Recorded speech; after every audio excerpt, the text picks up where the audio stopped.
NDSU are still happening. Former NDSU linebacker and student assistant Grant Olson will be joining Bull at the University of Wyoming next season as a graduate assistant. Olson played for Bull in his 4 years with the Bison from 2010 to 2013. In his time with the Bison, he was named to the 2012 All-Missouri Valley Football Conference first team and was MVC Defensive Player of the Week. Olson was one of 4 team captains in 2012. The same year, he broke a school record of 29 tackles against Wolford in FCS quarterfinals. Olson's final season was cut short, though, when he tore his ACL and sprained his MCL. Coming to a dining center near you, the RHA Waste Busters.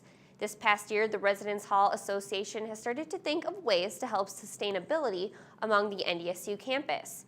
After brainstorming different thoughts, an idea that interested the members was a food waste audit throughout the dining centers.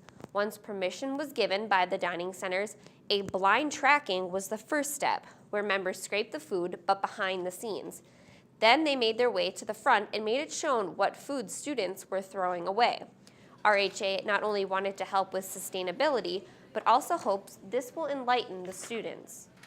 Hopefully that they'll have some realization of that and be able to monitor their food intake as well as what they throw away.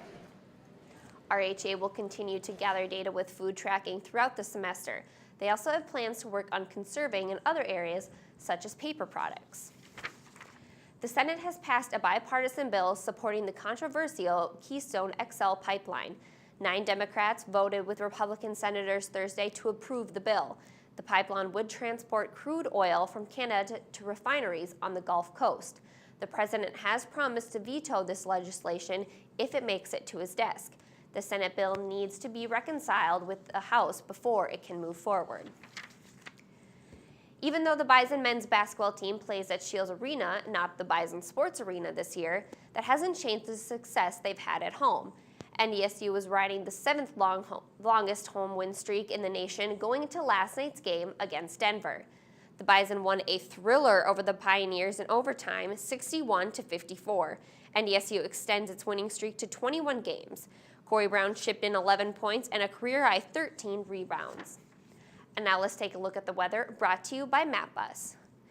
Today will be partly sunny with a high of almost reaching 30 degrees. This weekend we'll see mostly sunny skies as well, with highs dipping down into the single digits. Next week it will get a bit chillier, with highs only reaching to the teens and single digits.